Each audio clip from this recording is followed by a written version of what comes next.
जो सचिवालय है, जो पूरे देश की नीति निर्धारण करते हैं, जो सचिव हैं, उसके अंदर जो लोग बैठे हैं, उसके समाज के लोग, जो पूरे देश के मंदिर जहां चढ़ावा चढ़ता है उसके जो पुजारी हैं,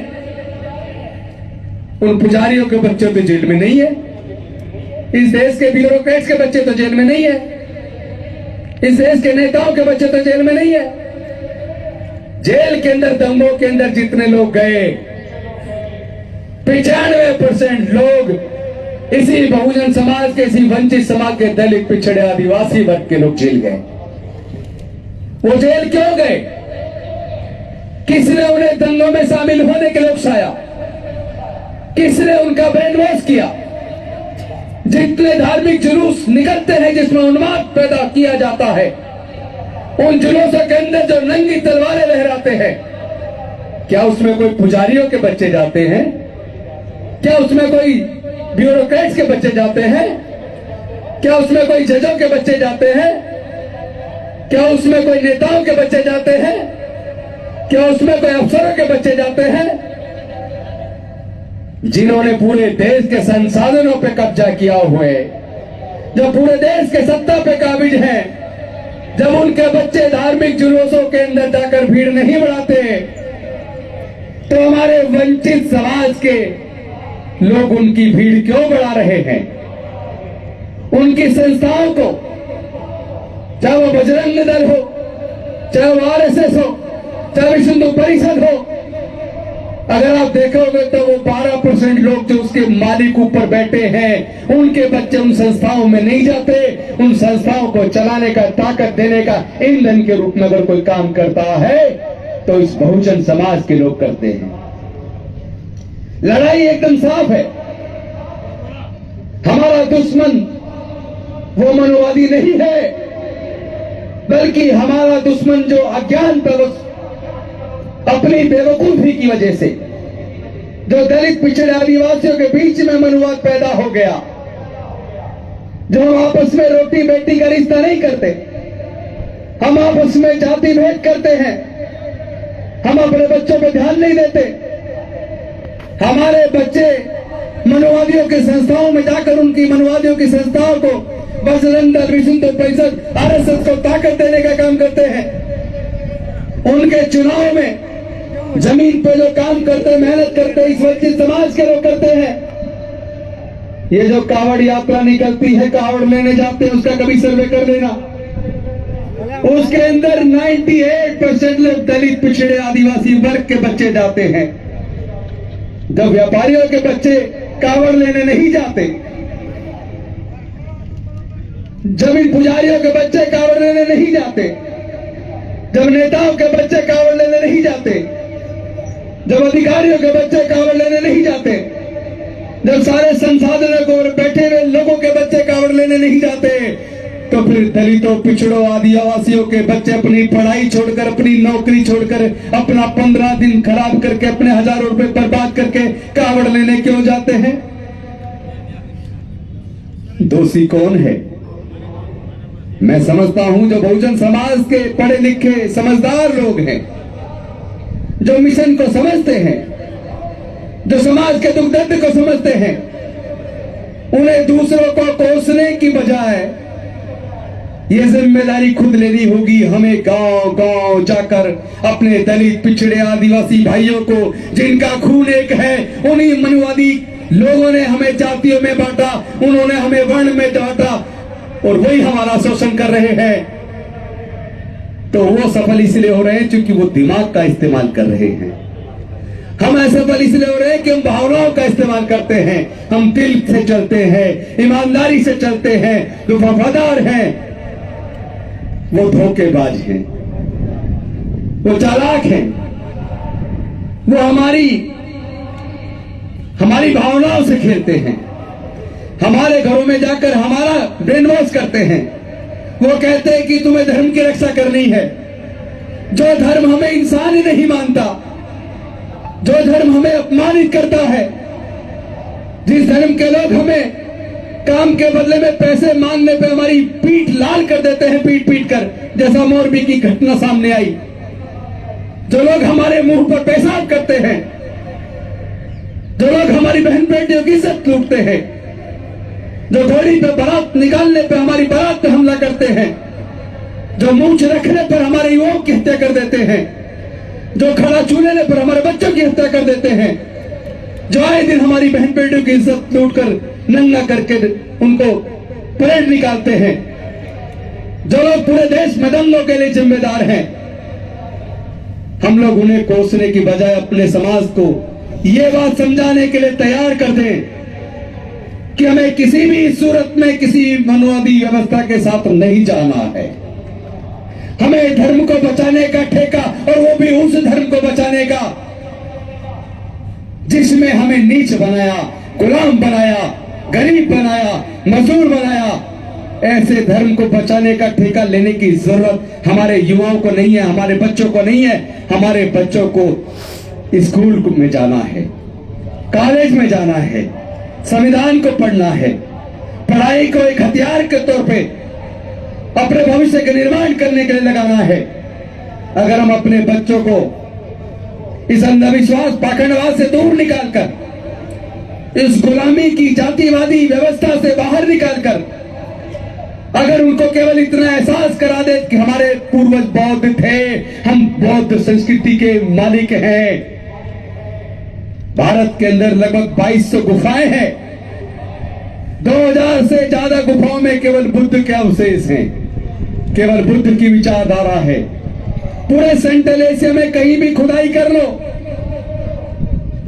500 साल पुरानी जितनी भी खुदाई के अंदर इमारतें निकलेंगी, अवशेष निकलेंगे, शिलालेख निकलेंगे, मठ निकलेंगे, मूर्तियां निकलेंगी, 99% केवल बुद्ध की निकलेंगी। मिस्र में खुदाई होती है तो बुद्ध निकलते हैं, टर्की में खुदाई होती है तो बुद्ध निकलते हैं, अफगानिस्तान के अंदर तालिबान और अमेरिका के युद्ध में बामियान की बुद्ध की इतनी बड़ी प्रतिमा को तोपों से तोड़ने में 15 दिन लगे, तो बुद्ध अफगानिस्तान कैसे चले गए? वर्मा, म्यांमार से लेकर ईरान तक पूरा भारत बौद्ध में था। तो इतनी महान संस्कृति के मालिकों, तुम गुलाम क्यों बने हो? तुम तो कभी भारत के राजा हुआ करते थे, शासक हुआ करते थे।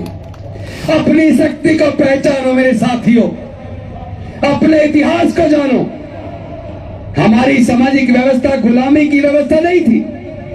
हमारी सामाजिक व्यवस्था में कोई जातिवाद, कोई वर्ण व्यवस्था नहीं थी। हमारी सामाजिक व्यवस्था तो इतनी विस्तृत, इतनी विशाल, इतनी सहृदयी है, जिसने पूरे दुनिया को युद्ध नहीं बुद्ध दिए। मजबूरी में ही सही, चाहे अंबानी जी की पत्नी नीता अंबानी अमेरिका जाती है, या देश के प्रधानमंत्री नरेंद्र मोदी जी पूरे दुनिया में कहीं भी जाते हैं तो कहते हैं मैं बुद्ध के देश से आया हूं। युद्ध का माहौल चल रहा है, यूक्रेन और रशिया के अंदर युद्ध चल रहा है, फिलिस्तीन और इजराइल के बीच युद्ध चल रहा है। इस युद्ध के बीच भी माननीय मोदी जी ने कहा दुनिया को युद्ध नहीं, भारत ने बुद्ध दिया है, दुनिया को युद्ध नहीं बुद्ध चाहिए। अरे दुनिया को तो बाद में देना, भारत में पहले धर्म के नाम पे बांटना, नफरत पैदा करना बंद करो। दुनिया को बुद्ध देने से पहले भारत को वापस दोबारा से बुद्ध दो। भारत बौद्ध में बनेगा तो देश से नफरत खत्म होगी, देश से जातिवाद खत्म होगा, देश से वर्ण व्यवस्था खत्म होगी, देश से गुलामी खत्म होगी, देश से गरीबी खत्म होगी, देश से अशिक्षा खत्म होगी, देश से कुपोषण खत्म होगा। भारत पुनः जैसे सम्राट अशोक के टाइम पर सोने की चिड़िया थी, अगर दोबारा भारत बौद्ध में बन गया तो भारत फिर से सोने की चिड़िया बनेगी। और ये जो भारत को विश्व गुरु बनाने की बात कर रहे हो, तो बिना बुद्ध के भारत कभी दुनिया में विश्व गुरु नहीं बन सकता। तो मैं आह्वान करता हूं साथियों, आज जो भी सरकार हमारे बच्चों की पढ़ाई का खर्चा उठाने से इनकार करे, ऐसी किसी भी पार्टी को 2024 के चुनाव में हम सत्ता में नहीं आने देंगे, ये संकल्प कर लो। क्या आप ये संकल्प करते हैं? कि कोई भी सरकार, कोई भी पार्टी जो सामाजिक न्याय के सिद्धांत के खिलाफ है, जिसकी जितनी संख्या भारी उसकी उतनी हिस्सेदारी, जो भी पॉलिटिकल पार्टी इस विचार के खिलाफ है, ऐसी पॉलिटिकल पार्टी को आने वाले 2024 के चुनाव में हम निश्चित नाबूद कर देंगे। मेरा कोई भी भाषण उठा के देख रहे हैं, मैं कभी राजनीति की बात नहीं करता। आज भी मैं राजनीति की बात नहीं कर रहा हूं, लेकिन देश की सरकारों ने राजनीति के माध्यम से देश की सत्ता हत्या कर शिक्षा को इतना महंगा कर दिया कि देश के दलित, पिछड़े, आदिवासी 99% अपने बच्चों को हायर एजुकेशन का खर्चा उठाने में सक्षम नहीं है। आज एक बच्चे को नेशनल लॉ यूनिवर्सिटी से लॉ की 5 साल की डिग्री कराने के लिए कम से कम 20 लाख रुपया चाहिए। इंजीनियरिंग की डिग्री कराने के लिए 4 साल की इंजीनियरिंग के लिए सरकारी कॉलेज से एक माँ बाप को कम से कम 15 लाख रुपया चाहिए। एमबीए कराने के लिए आईआईएम से कम 50 लाख रुपया चाहिए। मेडिकल कराने के लिए लाखों रुपया चाहिए। मैं आप सबसे पूछना चाहता हूं साथियों, क्या देश के दलित, पिछड़े, आदिवासी 99% लोग ये 15 लाख से 50 लाख तक खर्चा एक डिग्री कराने का, क्या ये खर्चा उठाने में सक्षम है? नहीं उठा सकते ना। लेकिन सरकार एक ऐसी चीज है, अगर भारत की सरकार की कैबिनेट अगर कैबिनेट में प्रस्ताव पास कर दे कि देश के कोई भी बच्चा जितना मर्जी पढ़ना चाहे उसकी पढ़ाई का खर्चा सरकार उठाएगी, कैबिनेट ये पास कर दे तो एक कलम से पूरे देश के बच्चों का भविष्य बन सकता है। इसीलिए सरकार की भी जरूरत है राजनीति से दूर होकर सरकारों में हिस्सेदारी लिए बिना आप अपने बच्चों को इलाज का खर्चा नहीं उठा पाएंगे, आप अपने बच्चों की पढ़ाई का खर्चा नहीं उठा पाएंगे। इसलिए आपको संकल्प करना पड़ेगा, देश से जब तक ठेकेदारी प्रथा पूरी तरह खत्म ना हो जाए तब तक हम चैन से नहीं बैठेंगे।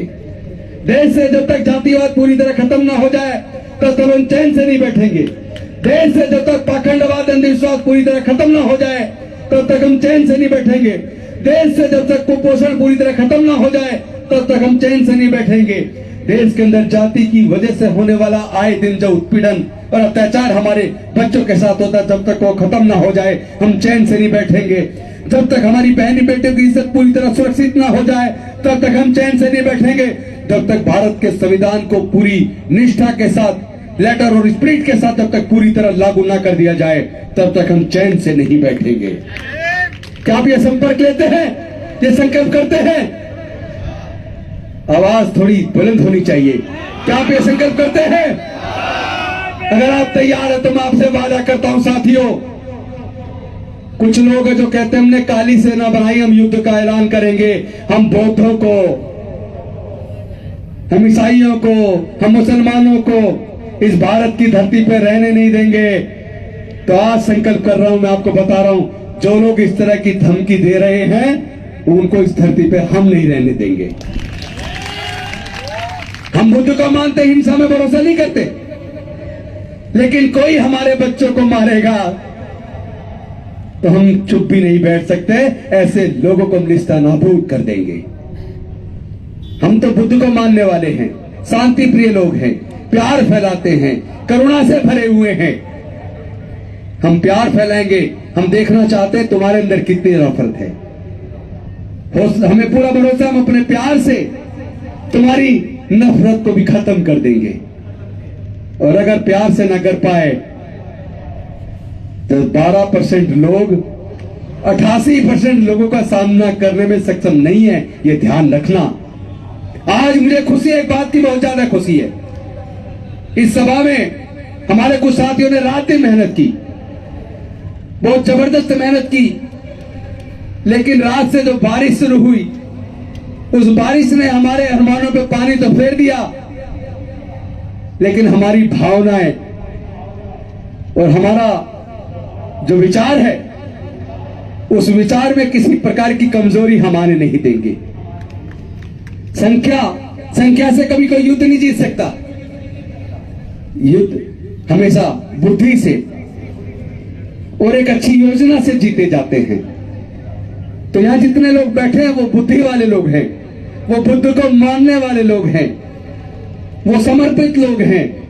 ये समर्पित लोग पूरे देश के अंदर जाकर एक ऐसा बहुजन समाज बनाएंगे जो वैज्ञानिक दृष्टिकोण के ऊपर आधारित हो, जो जातिवाद, अंधविश्वास, पाखंडवाद और बंटवारे में भरोसा ना करते हो, जो नफरत में भरोसा ना करते हो, जो प्यार में भरोसा करते हो, जो करुणा में भरोसा करते हो। हम प्यार फैलाएंगे, हम करुणा फैलाएंगे, हम डॉक्टर बाबा साहब अम्बेडकर के सपनों का भारत बनाएंगे।